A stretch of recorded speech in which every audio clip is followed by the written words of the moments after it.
દરેક ધરેજી ગામે ઘટના સામે આવી છે જેમાં પોલીસ પર હુમલો કરવામાં આવ્યો છે ટોળા દ્વારા કેટલા લોકો વિરુદ્ધ ગુનો દાખલ કરવામાં આવ્યો છે અને અત્યાર સુધી કેટલા લોકોની ધરપકડ કરવામાં ગઈકાલે આશરે બપોરે 1 વાગ્યા આસપાસ નરસરોવર પોલીસ સ્ટેશન વિસ્તારના આમ પોલીસ કોન્સ્ટેબલ અનિલભાઈ તેમજ હેડ કોન્સ્ટેબલ મુકેશભાઈ જ્યારે પેટ્રોલિંગ દરમિયાન હતા તે દરમિયાન તેમને બાતમી મળે છે કે દરજી ગામમાં રંગો નરસિંહ કરીને બુટલેગર છે તે પ્રોહિબિશનની એક્ટિવિટી ગામની અંદર ચલાવી રહ્યો છે તે સદર બાબતથી મળતા અનિલભાઈ અને મુકેશભાઈએ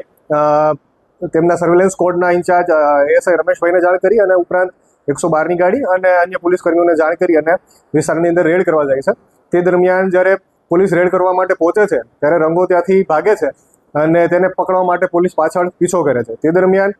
ગામની અંદર માતાજીનો માંડવાનો બનાવ હોવાથી ગામની અંદર જે માતાજીના મંદિર આગળ લોકો હોય છે તે લોકો એકઠા થઈ જાય છે અને પોલીસ સાથે ઘર્ષણ થાય છે અને સમગ્ર મામલો છે આ રીતનો બને છે સદર બાબતે 15 ફરિયાદીઓ 15 આરોપીઓ વિરુદ્ધમાં નામજોગ ફરિયાદ દાખલ કરવામાં આવેલી છે આ ઉપરાંત 100 જેટલા લોકો વિરુદ્ધમાં અજાણ્યા શખ્સો વિરુદ્ધમાં ફરિયાદ દાખલ કરવામાં આવે છે સદર બનાવ બાબતે ગઈકાલ રાત્રે વિસ્તારની અંદર કોમ્બિંગ કરી અને 14 આરોપીઓની હસ્તગત કરી અને ધરપકડ કરવામાં આવેલી છે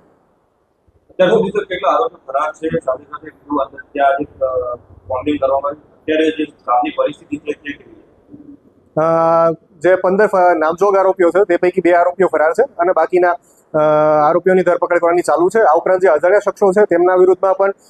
પુરાવો એકઠા કરી અને ટેકનિકલ અને હ્યુમન સોર્સના આધારે આરોપીઓ પકડવાની ધરપકડ કરવામાં ચાલુ છે પકડાયેલા આરોપી કોણ છે કોઈ સરપંચ છે કોઈ નામચીન ગ્રુપ છે કે કોઈ ગુનાહિત ઇતિહાસ ધરાવતા કોણ લોકો છે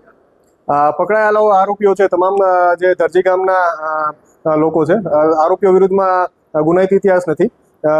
આરોપીઓ છે તેમાં મુખ્ય આરોપી છે આત્મારામભાઈ અને રહીલીબેન જે છે તે દરજી ગામના મુખ્ય આરોપીઓ છે જે બંને અત્યારે ફરાર છે બાકીના આરોપીઓ છે 14 આરોપીઓ તેમની ધરપકડ કરવામાં આવે છે સર આજે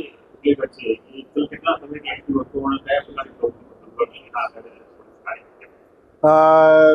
જે રંગો નરસિંહ છે તેના વિરુદ્ધમાં કોઈ ગુનો દાખલ થયેલો નથી પરંતુ પોલીસને જે બાતમી મળેલી છે તેના આધારે તેના ઉપર કાર્યવાહી કરવા માટે ગયેલા હતા પરંતુ હવેથી જ્યારે રંગાની ધરપકડ કરવામાં આવશે ત્યારે તે બાબતે તપાસ દરમિયાન ખુલશે કે રંગા વિરુદ્ધમાં ક્યારથી ગુનાહિત પ્રવૃત્તિ ચલાવે છે અને શું મામલો છે રેડ કરવા માટે કેટલી ટીમ ગઈ કેટલા પોલીસ કર્મચારીઓ અત્યાર સુધી કેટલા પોલીસ કર્મચારીઓ રેડ કરવા માટે ટોટલ 10 લોકો ગયા હતા 2 લોકોને જાણ થતાં બાકીના પોલીસ કર્મચારીઓને બોલાવવામાં આવ્યા હતા 10 લોકો પોલીસની ટીમ ગઈ હતી તે દરમિયાન પોલીસ સાથે ઘર્ષણ થયેલું છે અને 2 પોલીસ કર્મચારીઓને ઈજા થઈ હતી